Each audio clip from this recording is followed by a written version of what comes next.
A lot of head shaking at full time at Stamford Bridge earlier today. Chelsea beaten for the 6th successive game, but Forest fans have got a new darling, Vitor Pereira, absolutely adored by them, guiding them to another victory. 7 have beaten the Premier League now, and remember, they have Europa League semi-final. Just imagine if they can get into the Champions League and stay in the Premier League, which looks at a certainty on that front because of that victory at Chelsea today. We will come on to talk about Chelsea, but how good were Forest today? Really good, brilliant start. I think everybody just felt, it would almost be a certain victory for Chelsea. But something's not right with Chelsea culture-wise. Forget the players on the pitch, who they're up against. For a Nottingham Forest B team really to go. Yeah, they've made 8 changes. We should remind people of that. Yeah, that's why I said B team. But listen, brilliant header, great start. 1-0 up. And he's done well for them, hasn't he? I think Steve Cooper brought him in a few years ago. Does really well for them. Doesn't obviously start too often. But whenever he's there, he's a menace. Got good pace on the counter-attack as well. You always get the feeling when he does play that he is a handful, and if he's not playing for Forest, then I reckon that somebody else would use him a lot more because he is such a threat and causes problems here as well. But Malo Gusto should know better in this type of situation. I know he's trying to say that there is nothing. It was a tiny bit lazy the way he didn't cover the centre-back there and tried to get away with it. He couldn't get away with it. Great penalty. But I'm happy also for Dylan Bakwa. There were a lot of question marks about him, and he had a good game also this afternoon. Yeah, he did. And Chelsea thought they would get back into it just before half-time because there was a penalty for Cole Palmer, but that was saved. And then Forest really just strengthened their grip on the game, making half-time changes. Milenkovic on, Anderson on, and Morgan Gibbs-White with that key pass. Brilliant. I mean, more a look at that. It's very reminiscent of Kevin De Bruyne. Making that run in that inside right channel, he whip a ball across into one of his strikers, fantastic, and he kept himself on side. It looked a tight one, did really well, didn't get ahead of the ball. Well, then maybe we actually saw the goal of the game from Chelsea. One of the goals of the season in terms of acrobatics, isn't it, this? One of the look how empty the stadium is behind there right now. That tells you all you need to know about the situation right now with Chelsea. But Pedro was certainly one of the bright spots for Chelsea this season. That was a brilliant goal, and he's had a really good season so far. But a really worrying moment at the end of that first half because there was a challenge between young Jesse Derry, son of Sean Derry, who was making his first appearance in a Premier League game, and up against Zach Abbott, who was playing at right back for Forest. The two collided in the air, going for a ball. That was what resulted in a penalty for Chelsea, but a nasty clash of heads, which saw both of them go off. Jesse Derry, obviously in a worse state, and was taken to hospital. The word from Chelsea is that he is conscious, talking, and undergoing precautionary checks. And of course, everybody will wish him a speedy recovery and hope we see him back on a football pitch very soon. That wasn't the only clash of heads in the game, because there was an incident towards the back end of it when Robert Sanchez got in a collision with Morgan Gibbs-White. So that left Morgan Gibbs-White with a nasty cut down the middle of his forehead. Vitor Pereira has said he hopes that he'll be available for the game on Thursday. So fingers crossed for Morgan Gibbs-White. There could be some huge games still to come for Forest this season, certainly if they can get past Aston Villa on Thursday night. So this is how it has left things standing. And is that Forest safe now, Thierry? You can never say everything is for sure in football. Then you look 6 points, effectively 7 with West Ham's goal difference. Yeah, I think they've done enough. Come on, they've done enough, no, Jim? Yeah, they're fine. Yeah, it's now just all about Tottenham and West Ham. That's what it'll be about next weekend. Obviously, we've got the Monday Night Football here with Tottenham.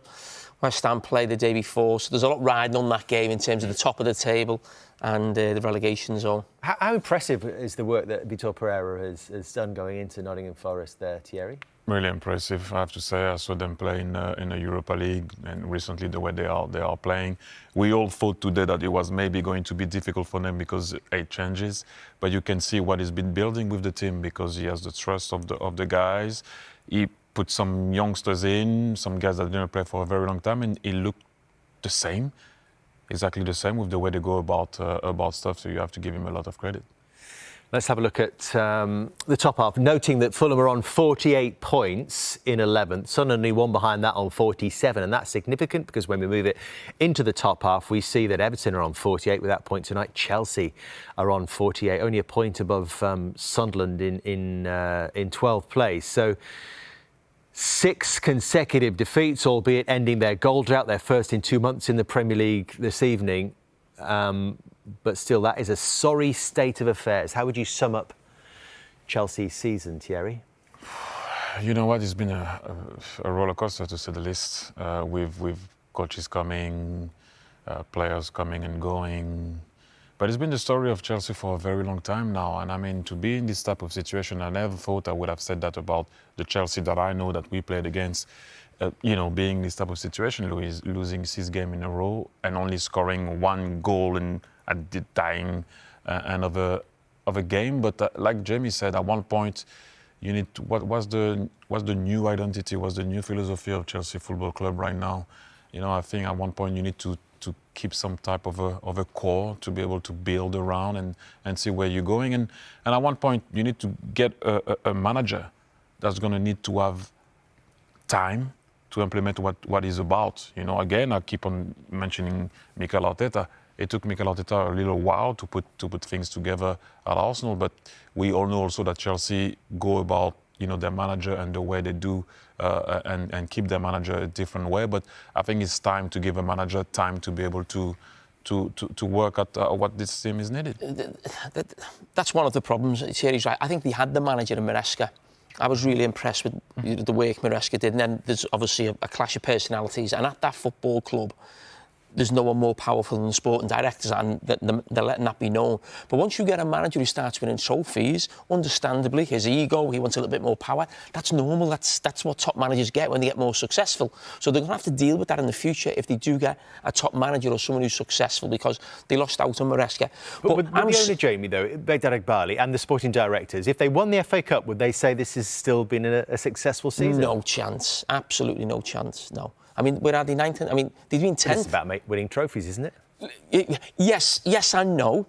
For that type of expenditure, you should be challenging for the league, and they should be going close, or certainly latter stages of the Champions League. We're talking about a team who've won the Champions League, I think, twice in the last sort of 15 years or 20 years or something. So they're no minnows. They're a big club in European football. But I'm seen as this guy sitting by Chelsea fans, as this guy who doesn't like Chelsea. And I said on this show a few years ago, players have got to stop signing for Chelsea. What I meant by that, and I still stand by it, it wasn't about the individual player as if, like, I've got something against Chelsea. My point being is, if you're continually buying and selling players, you can never create a connection as a team. You've got to go through things together.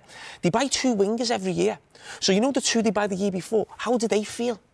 You can't go straight into a club and be amazing straight away. You have to build something. You have to grow as a group with a manager, with players. Of course, every club buys and sells players at the end of the season. But this is just a continual conveyor belt. That was the point I was making at the time. If I was a young player, why would I sign for Chelsea? Because they'd give me 12 months. And if I wasn't amazing, they'd just go and buy someone else. So I have no feel for the club. So that's where that comment comes from. It's not against Chelsea. I just look at it and think, how can that work? How can that build? How can you build a connection between supporters and players and staff? It's not there.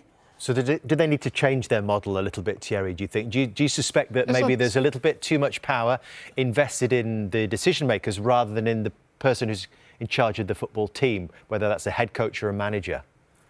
Jamie had a great point there, and I'm going to mention Mikel Arteta again. Like, at one point you could see how Mikel Arteta was getting more powerful at the club because he looks like he was going places. They gave him the money that he needed, they gave him the team that he needed, and look at what's happening right now. But I do believe whatever the module is, the success you want to have, or the identity and philosophy you're going to have, they have people in place in order to think about that and do that. I'm just saying, at one point, can you let the manager work? Because if not, it's going to be very difficult. If every time you change the manager, you change the style and the shape of your team, how are you going to go anywhere? So I think for me that's vital in any club, by the way. It's not only a Chelsea thing. Yeah, so as a relatively young coach yourself, would you look at that club and would there be red flags in terms of if you, for example, went in there, or someone of your stature went in there, about how much control you would actually have? It's not so much about the control, it's about the time. And then after control might come because you might maybe deserve it or not. But it's not, like I said, it's not a Chelsea thing. If you're a coach right now, and obviously if Chelsea comes for you and you are the type of manager that can handle it, you're going to go. But then how long? How long you're going to be able to change stuff? You can see that stuff needs to be changed and happen in that football club. But time is key, and at time as a coach, you don't have the time that you need to be able to change what needs to be changed. I go back, it took Klopp a little while to make that team successful at Liverpool.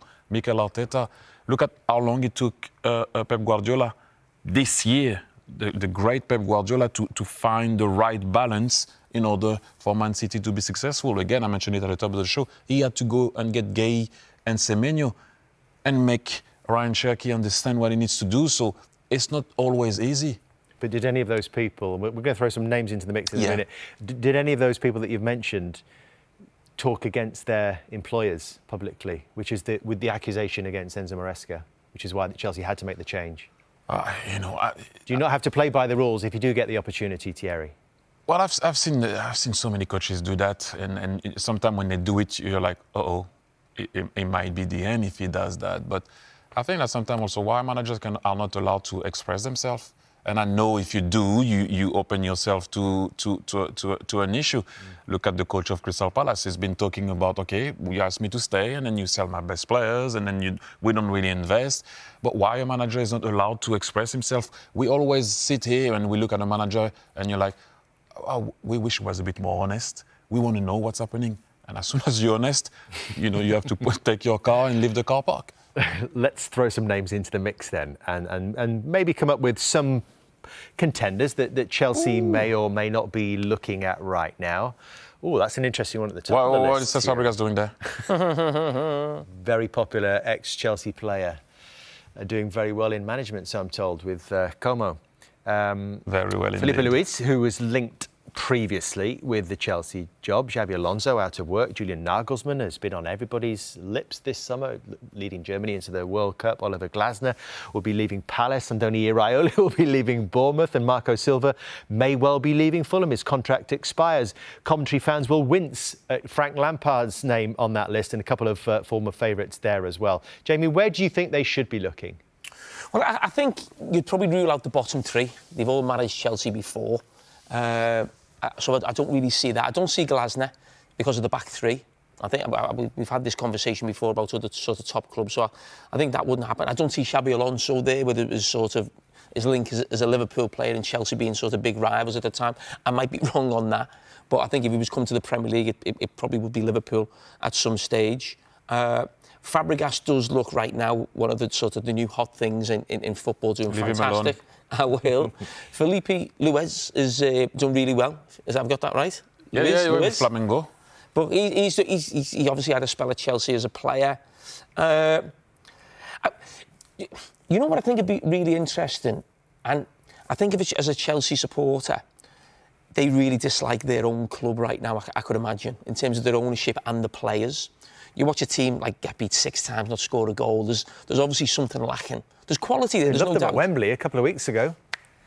Against Leeds? Yeah. Oh, they had an all right first half in the middle of losing 6 on the bounce. We're talking Chelsea, by the way. This is a team who used to win in Premier Leagues and going far in Champions League. But my point being is, when you see someone like Iraola, I don't think you could ever fall out of love with his team if you were a supporter. You understand what I mean? They always run. There's always that running element. They will lose games. They will maybe pick up injuries because of the style of play. And I probably would like to see him in a bigger job and how he adapts. Be a lot more difficult with more games, and probably would be little bit more injuries. Probably Jurgen Klopp like at Liverpool, where Liverpool picked up injuries. But I almost feel like Chelsea supporters need to fall back in love with the club again right now, because I don't think there's any real feeling. I think there's a real dislike for the people running the club, but also people playing for the club as well.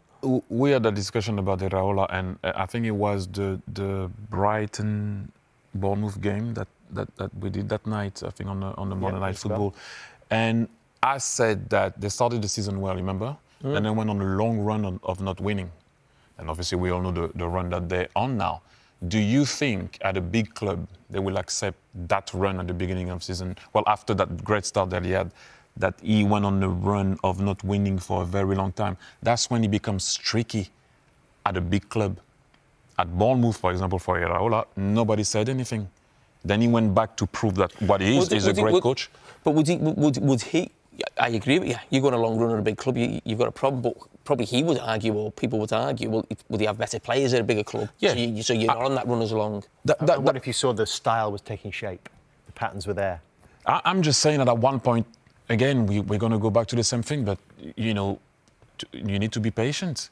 Things are not always going to work straight away. You might be on the run of not winning for 4 or 5, and then you need to stick to the manager and see what he can do on the long run. And then now we all know what Iraola did, and I think he's an outstanding coach. I'm just saying that sometimes in a lesser club, when you go on the bad run, is less highlighted.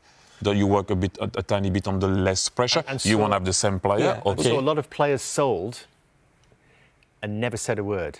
What was publicly anyway? Bournemouth and Andoni Iraola.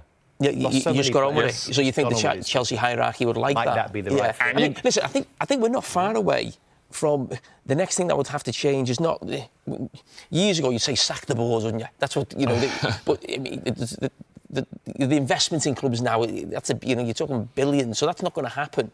But the people at the very top of Chelsea have got to be looking away from the manager and the person in the dugout and say, do we have too many sporting directors? Do they need to have less profile? Everybody knows who they are. There's cameras on them. There's talk about them. You need to just get back to actually sort of slimlining that and almost like it's about the manager. And there's these people in the background, as there is at every club, but no one's at as high profile and nobody's got as many, or it certainly seems like from the outside. Jamie, thank you very much. We'll leave it there. Thierry, always a pleasure. Thank you. Thank you very much for being with us. Enjoyed your company. Taiwo, it was a much-changed team today, but your manager said before the match that the spirit would stay the same. Is that exactly what happened? Yeah, for me, I think that's what happened because football, like you know, is a team game. Everyone needs to be ready, and I think the point also is not win by everyone starting. It's all about team, and it's all about being ready for the team. Well, you seem to be ready right from the start. You went right at Chelsea and got those 2 early goals. Was that really important? Yeah, for us, I think we came here with the mentality to win. I think it was a good ball from Bakwa as well. And the team, the way we start the game, holding the game more, having more of the ball at the start of the game, I think it's brilliant from the team. Mats, there was a big moment from you as well just before half-time after a long delay. The penalty save was crucial. The match was in the balance had that gone in. Yeah, it was a good moment just before half-time. So if they were coming back in the game, was much more difficult. But look, was happy.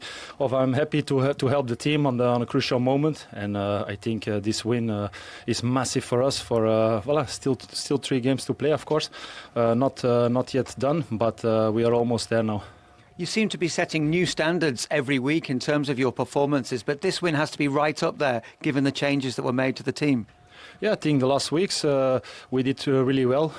We didn't lose a lot of games for the last 5-6 games. So we are doing well. The Gaffa bring a lot of positive energy. And today we changed a lot of players. And then if you see like Taiwo, Bakwa, how they perform, I'm really happy for them. So it's not always easy for them not to play a lot. But when you need them, he showed that he was there. So really happy for these guys.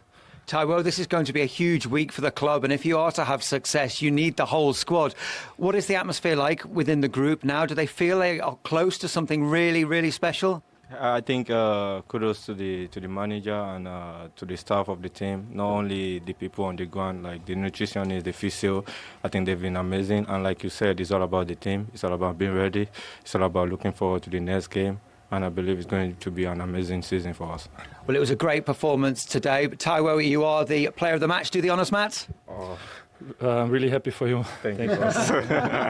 Well done, guys. Thank you. Cheers. Thank you. Smiles all around, and more than deserved for Taiwo Awoniyi there, man of the match. And he had his impact seen from start to finish, scored within the second minute of the game. That's exactly what you need, especially when you rotate the team. To get off to a flying start like that, it's all pressure off you. You can kind of enjoy yourself. But Bakwa early on in the game was causing a lot of problems, and here it just showed like he can be exciting, and the way he chops in there and the clip in is just perfect. But the header to be jumping back and to generate that power, I thought was an incredible header as well, Stu. It certainly was. And when you see the amount of Chelsea defenders there are on that axis of the 6-yard box, someone should be marking him, but he's drifted away from them. The cross was magnificent and the header itself, superb. That pass from Elliott there and then the ball again from Gibbs, excellent. But they're still there the way Chelsea are defending, Stu. I think it's terrible. Yeah, it is. As I say, was it Colwell that stepped out of line? You have to keep the shape of the team on that occasion and send a message into midfield, maybe Caicedo to come across and deal with that. Caicedo's not dealt with the run of Gibbs-White, and once he gets in there, the angle and the weight of the pass was magnificent. Significant afternoon as well for Awoniyi, because this is his 100th appearance for Forest in all competitions. I bet he would have been happy to know that that was onside, because he's also scored 4 against Chelsea. He scored against them more than any other side in the Premier League.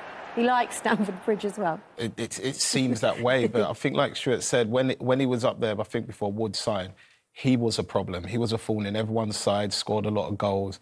Then he had a little bit of a run where he wasn't playing that much and Wood took over. But to have those two strikers both fit in your team that you can call on at any time, it will be a handful for whoever they play against, and they both know where the goal is. Certainly do, don't they? Well, we looked at the top of the show at Forest's remaining fixtures alongside the other teams that are in that relegation picture. And now they've got the win under their belt. Does the future, the next 3 matches, does it all look a little bit different now? Are they pretty much safe? Listen, a couple of hours ago, I looked at that run-in and I thought, well, that could be pretty tough. Now they've got 42 points on the board. They could get points out of all those games, to be fair. United away will be tough, Bournemouth will be tough. I think probably the confidence that they've gained now, and maybe they might be in the European final by the time they play Newcastle. And speaking of that, do you think that this victory helps them really go into it a little bit more relaxed, because they don't have to worry so much about the pressure of the Premier League looming over them? Whether the word's relaxed or confident, I'm definitely confident. You can see the spirit around that team at the moment with the fans at the end. That they're ticking along just nicely. The manager's just wheeling them out and saying, go and play. And to be fair, this is going to be if they end up getting over the line against Villa, it's going to be some week for the club. Could be their first European final since 1980. That's hugely significant and a big moment for the club. Well, from what I've seen over the last games they've played, it's fully deserved. And I think to be able to rotate that many players out and still put on that performance away from home with players that ain't played that often is a massive testament not only to the players but to the manager, the way he's been training them and preparing them for these challenges, because they faced it up and in many ways at times they made that game look pretty easy away from home. They did, didn't they? Well, let's talk about Chelsea for a moment, and we've got to show you the goal. João Pedro goal, my goodness, this was unbelievable. They hadn't scored in so many games, and then this one comes along. It's a shame that it didn't really mean anything, Sean. Sometimes the best goals actually come when you don't mean nothing, but the way he takes, I think Cucurella loves this. He always gets around the back post header, but the chest up and the height he takes that overhead kick out is just phenomenal. I think the last person I see do something like that was Rivaldo for Barcelona. Other than that, I've never seen it against Stu. I think the height of him that he took the ball at, the athleticism to do that, the composure, it was the only bright spark for Chelsea that day.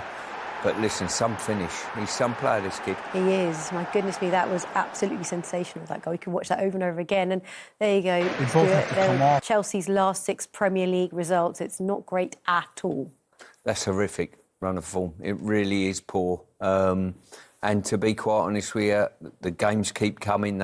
Fortunately for Chelsea, they've got a big FA Cup final coming up at the end of the season or towards the end. And you've got to lift the players. You need to get a tune out of them between now and the end of the season, which won't be easy. What needs to change then from Chelsea's perspective? Well, they got one positive. They scored a goal. So that's kind of a start. That might kick their confidence up in terms of in front of goal and the opportunities they get.